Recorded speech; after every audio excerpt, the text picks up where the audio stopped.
Selamat pagi anak-anak kami sekalian. Senang bertemu pada pagi hari ini. Saya bersama Esron Simangunsong, guru fisika.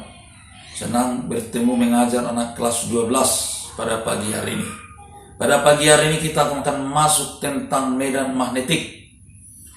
Medan magnetik itu seperti apa itu?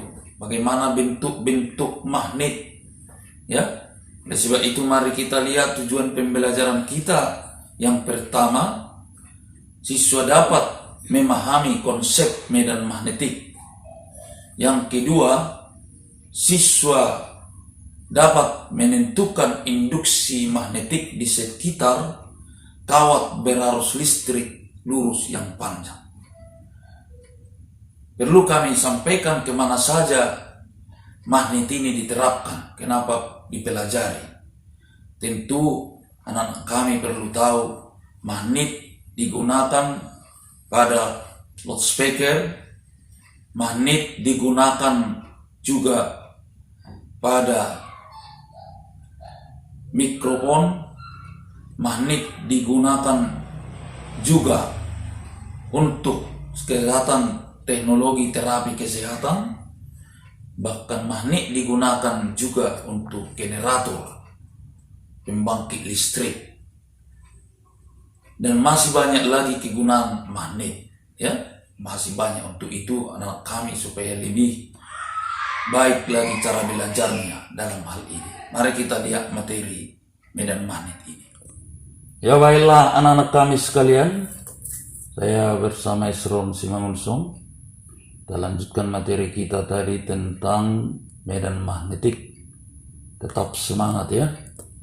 Kita ulang sedikit tujuan pembelajaran kita.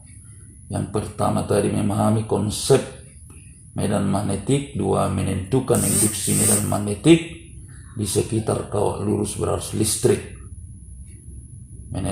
Tiga, menentukan induksi magnetik di sekitar kawat melingkar berarus listrik.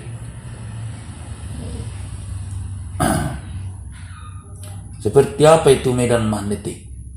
Apakah arti medan magnetik? Atau medan magnet.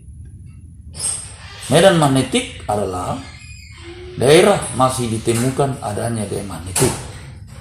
Kalau masih ada gaya tarik menarik, ada gaya tolak menolak, itu adalah masih ada gaya magnetiknya.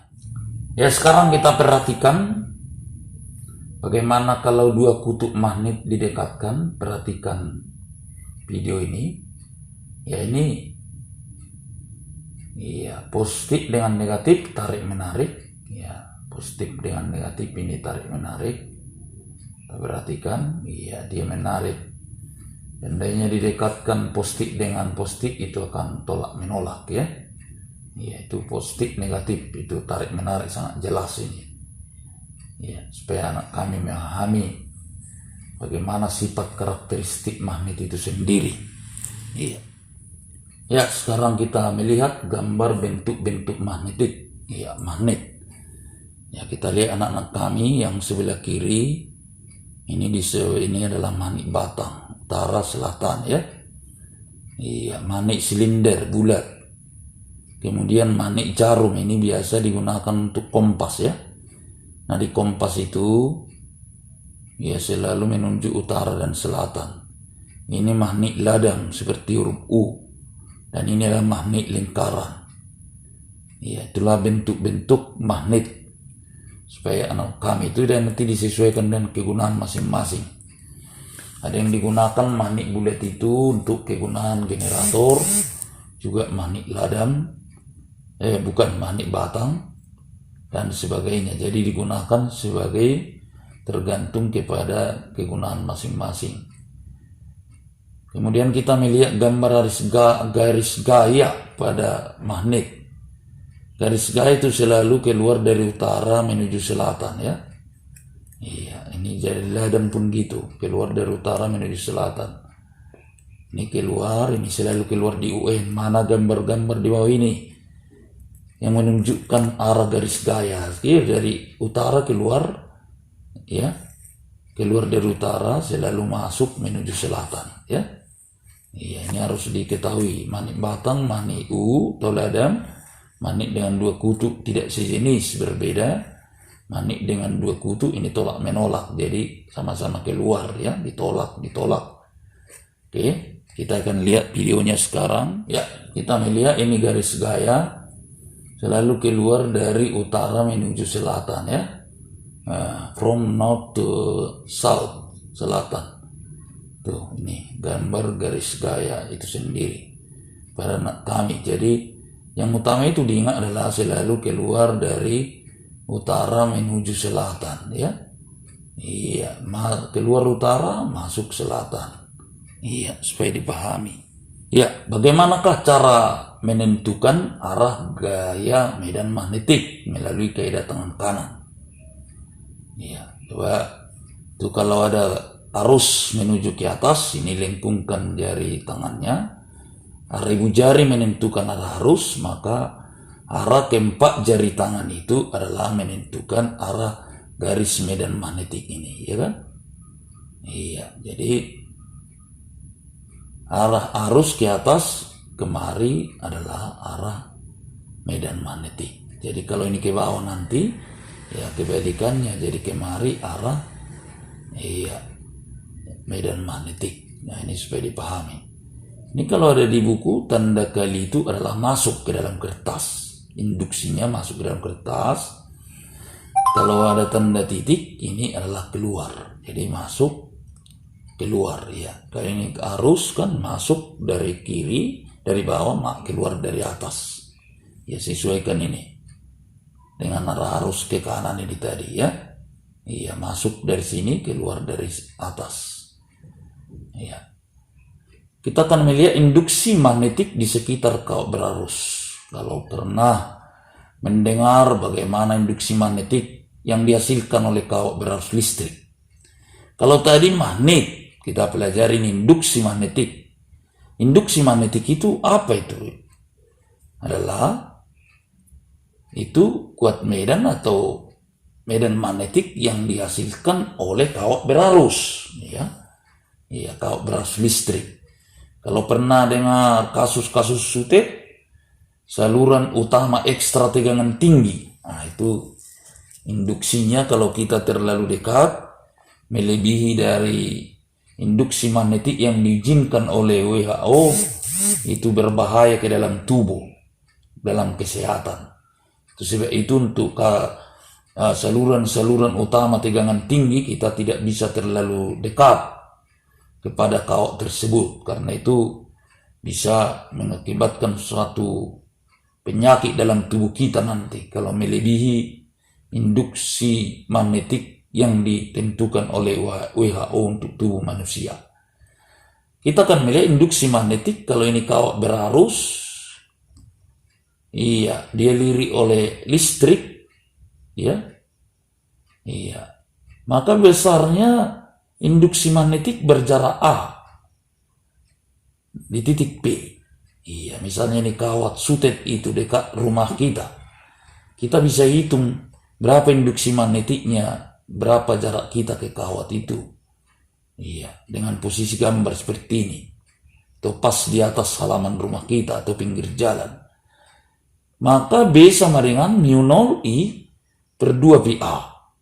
Ini ku arus A jarak kawat terhadap titik. B induksi magnetik satuan Tesla. Ya. Kita akan melihat contoh soal sekarang. Suatu kawat lurus yang sangat panjang dialiri arus 4 ampere.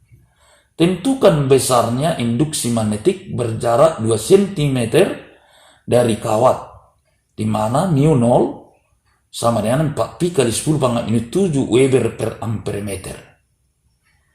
Tadi B sama dengan kita lihat mu 0 I per 2 pi A. Maka induksi magnetik 4 pi kali 10 pangkat minus 7 kali ku arus tadi 4 per 2 pi kali A-nya 2 cm 2 kali 10 pangkat minus 2 meter. Maka induksi magnetik di titik P adalah 4 kali 10 pangkat minus 5 Tesla. Ya, jadi ini 0,2 Tesla itu udah sangat besar. Gak seperti ukuran-ukuran yang lain ya. Jadi ini 4 kali 10 pangkat minus 5 Tesla. Kepada kami, mari kita lihat sekarang soal berlatih. Satu, sebuah kawat lurus panjang dialiri arus 8 ampere. Tentukanlah besarnya induksi magnetik di sekitar kawat berarus berjarak 8 cm. Yang kedua, dua buah kawat lurus panjang dialiri arus 6 ampere dan 4 ampere. Kedua kawat berjarak 6 cm. Tentukan letak suatu titik yang induksi magnetiknya sama dengan 0. Setimbang dia. Gambar dulu dua kawat lurus, buat jaraknya 6 cm. Berarti kawat 1 nanti dia akan masuk ke dalam kertas, kawat 2 adalah keluar. Maka terjadi keluar dengan masuk, dia berseberangan. Berarti B1 kurang B2 sama dengan 0. Supaya dia setimbang berarti syaratnya apa? B1 sama dengan B2. B1 berarti dia di B1 sama dengan B2 itu berada di antara kedua kawat. Di kanan kawat 1 atau di kiri kawat 2. Cuman di mana posisinya? Apakah di 2 cm, 3 cm, 4 cm? Caranya ya syaratnya tadi B1 sama dengan B2. Mu 0 I per 2 pi A1 sama dengan mu 0 I per 2 pi A2. Bagaimana hubungan A dengan A1? Ya selesaikanlah itu secara matematika. Jadi yang dia tanya itu adalah A1 atau A2. Jadi nanti jawabannya sekian sentimeter dari kawat 1. Ya demikian anak kami, belajar kita pagi hari ini. Tetap semangat, tetap memiliki daya juang belajar yang tinggi, ya kiat sukses meraih prestasi, dan tetap beribadah dengan baik kepada Tuhannya, pada Tuhan kita, Tuhan yang Maha Kuasa. Ya, kalau keluar dari rumah pakai masker, jaga kesehatan, rajin berolahraga, memakan makanan yang sehat dan bergizi. Tuhan yang Maha Kuasa menyertai kita. Selamat pagi.